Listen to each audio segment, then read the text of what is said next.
where Mike and Keenan had questionable officials. Yeah, those guys have been in practice. We were able to see them do a little bit more today, and those guys will be game time decisions. How encouraging is it for everyone concerned to have two, stellar guys who are that experienced to be on the verge of coming back? Yeah, they're great team guys. Besides being, two of the top players at their position in the league, they're really good players for our team. They really help our team chemistry, and so them being out of practice just improves all that, and they mean a lot to us, more than just what happens on the field. Certainly that's going to matter for a lot, but they also count for a lot with our team chemistry and our leadership of our team. So they've got a lot of experience, made a lot of winning plays for us. So it was good to get them back out there and practice and get them into a rhythm. As an individual, what does he mean to this offense and team? Keenan's one of the top, receivers of a decade, historical production at that position, 4 consecutive seasons over 100 catches, and widely regarded as one of the top route runners in the NFL, one of the top third down producers in the NFL. So, he's one of the premium players in the league, and so he means a lot to our offense because he creates a lot more space for our offense. He creates a lot more space for others. He can really make the tough catches in this league that you need and deny the ball downs.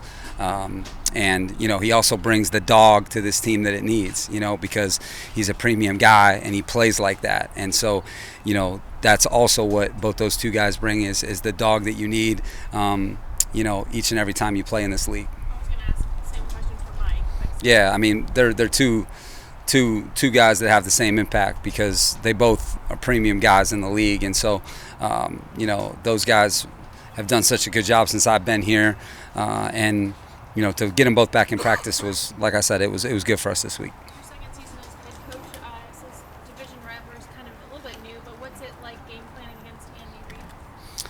Yeah, you're game planning against their team. They've got a lot of good players who have played together for a long time, and they've got a very complete offense, O-line, tight end, wide out backs, and the quarterback. So you're defending an entire offense. And I think when I think of their system, I think of players, coaches, scheme. I think all of it. That's why you produce the way they do. So we've had some really good matchups with them in my time here, and it's great for the game when you have a rivalry like this with coaches and players like this. That great for the game. For you personally, with how many injuries you guys have gone through, what is the emotion you feel when there is the good possibility that 2 of your top receivers are coming back? I think Lindsay, the emotion is the same going into every game, is that what it's going to take to win the game. And each game that's different, but it's certainly it's a lot easier to take on those challenges knowing that you got your crew there. And to get some additions, I think we've had so much subtraction. To get the addition, is important for our team. Expect it to be one more week for Dustin? Yeah, I think so. Trending positive, has been out there working out, and very close to returning.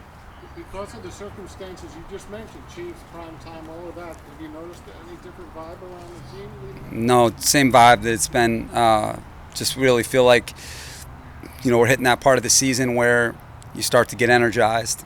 You get energized because the games start to get bigger later on in the season. Each game means more once you get past halfway. So just got to stick to our preparation, stay committed to that, and that's where the improvement will come, and that's where you're going to be able to perform, knowing that you prepared the right way. So I think we're just hitting that groove of preparation, and hopefully we can keep some continuity of our team so that we can keep getting better as we go. What does Bryce Callahan meant to your secondary and just solidifying your slot coverage this season? Yeah, the slot is where most of the passing game happens in the league. If you look at the high volume producers, passing game happens inside the numbers in the NFL, and certainly with it being a 3 receiver league, your nickel, your star is as important a defender as anybody. And so Bryce he has a lot of experience.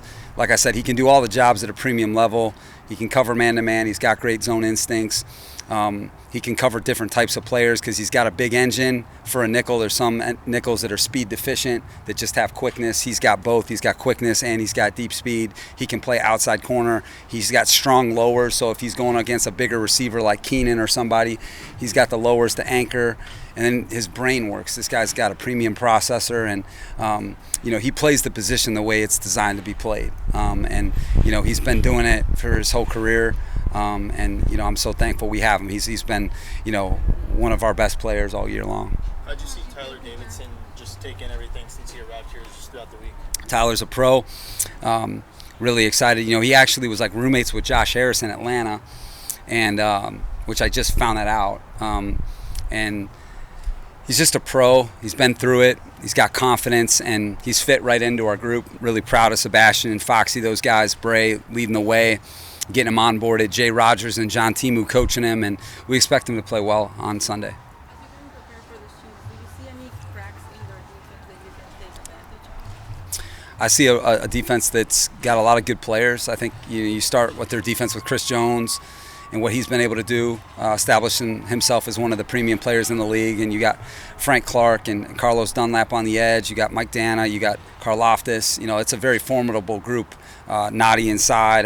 Saunders. They got a lot of good players up front. And then their linebackers are, I don't think get enough credit. Nick Bolton's having a fantastic season. They're really good in the front seven. And then their secondary, I think, with Justin Reed and Thornhill back deep, I think those guys are really good players. Snead's one of the better nickels in the NFL. This guy's made a lot of winning plays for them over the years, and got a lot of respect for him. He has a big engine for a slot cover guy.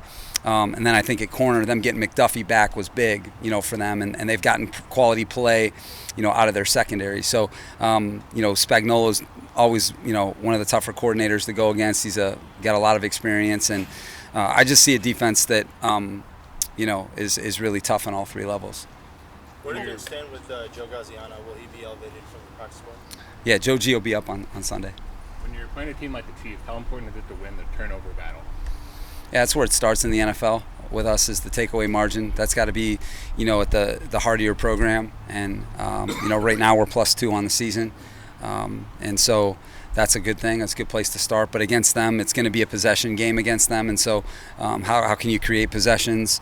How can you eliminate some of theirs? And then can you score? And so, always going to be important in a game like this.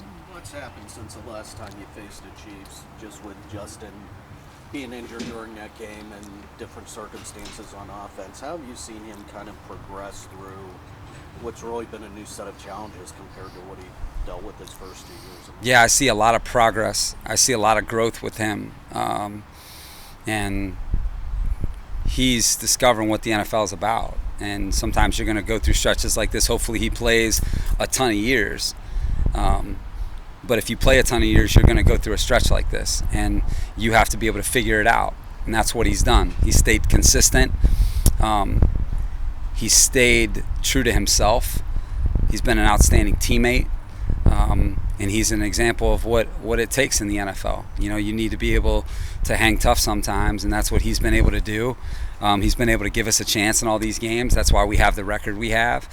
And he represents the toughness that we're looking for. And, I think since that Chiefs game, he's really grown as a player. And I think you're going to continue to see him improve as the season goes on. More patience, or maybe more, this is the league and we just got to get through it? Yeah, I think you discover that you can't do everything on your terms, in the NFL. That goes for everybody, every coach, every player, every team. You can't do everything on your terms. You got to do it on the terms of that week. And that's something you got to learn in the NFL. And the sooner you learn it, the better.